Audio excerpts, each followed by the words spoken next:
This person I met many years ago has been a parent in our district, has turned into a real community voice and advocate for children and for families.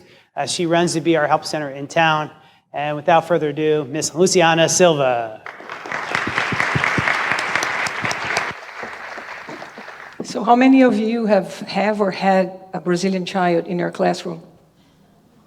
Ooh. Okay, think about me when you look at those child. Good afternoon, everyone. I'm Lucina Silva, and I'm here today to talk about equity.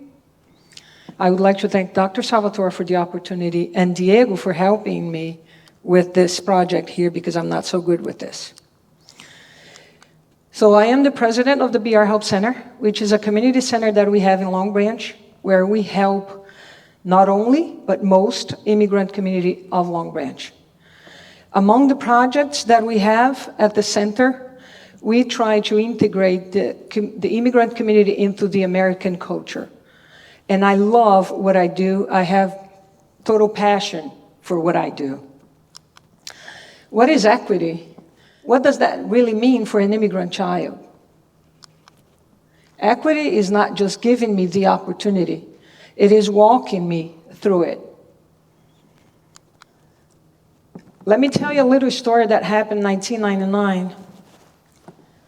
So you're gonna connect equity with my story. When I got here from Brazil in 1999, I was told that my son, which was 3 years old at that time, were not able to be enrolled in the public schools due to the fact that I was an immigrant. Well, that differed from everything that I've heard before, but I didn't have any other choice at that time. I went to the Catholic Church, and they had a day center back then. I registered him, so he was not happy. He was crying every single day. So was I. I was crying even more. After the second week, someone came to me and said, listen, you better do something for your child. He's not happy here. He's crying every single day. But today, exceptionally, he didn't eat, he didn't drink water, he didn't use the bathroom. He just cried the whole day. And I said, you were right. I must do something, and I will do something. So I went out, I looked for help, someone that would translate for me at the public schools.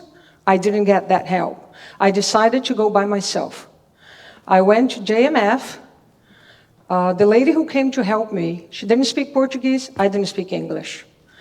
She got someone from Atlanta Coral to help us. The lady speaks Spanish.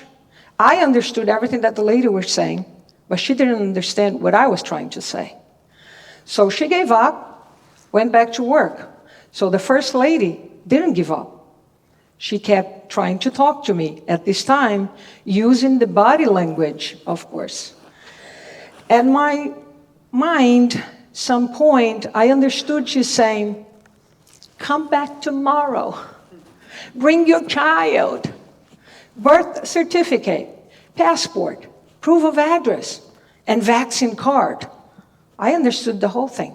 I don't know how. Went home happy. You know, I lived 1 block away from the school. I got home, I had a few friends over, and I told them what just happened. Oh, no, you were wrong. That was a mistake, miscommunication. So you were not right. And I told them, right or wrong, I will be there tomorrow morning. So the next day, I was there before 9 a.m. with my little boy. The lady who helped me the day before, she came, she grabbed all the documents, gave me some papers to sign, which I did. She got my son, brought him inside, and waved goodbye. And I said, yes, it worked. I made it. And my son never used the LEP class. He went straight to the regular classes. And if I have to put a face on equity today, it would certainly be this lady. She made all the efforts to help me at that day without speaking a word in Portuguese. So, and I know it didn't end with her, because based on this graph here, back in 1999, although the numbers of enrollment didn't change much throughout the years, back in 1999, 256 kids were enrolled in LEP classes. Today, 2020, we have over 1,100 kids enrolled. And I'm sure that is due to efforts like Mrs. Johnson. I'm sure all of you feel the same today.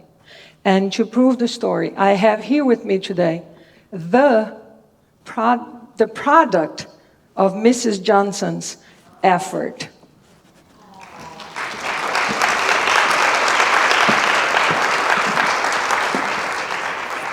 Hey everybody, good afternoon.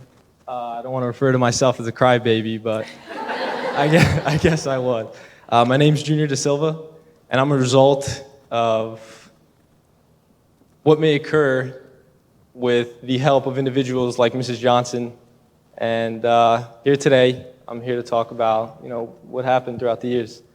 Thanks to her, I was enrolled in Long Branch Public Schools. It became my home, and I graduated in 2014. Shortly after, I went to Monmouth University, where I graduated with the highest bachelor degree in political science and history.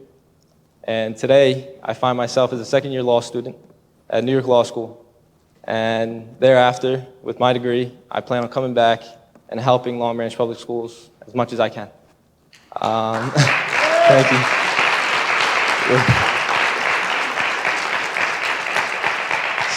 And after that day that my mother was helped by Mrs. Johnson, she continued to do the same thing that was done for her.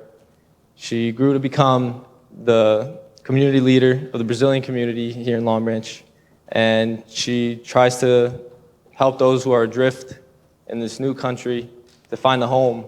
And I want to thank everybody who has gone and continue goes above and beyond to help immigrants and to find a home here in public schools. I'm still a crybaby.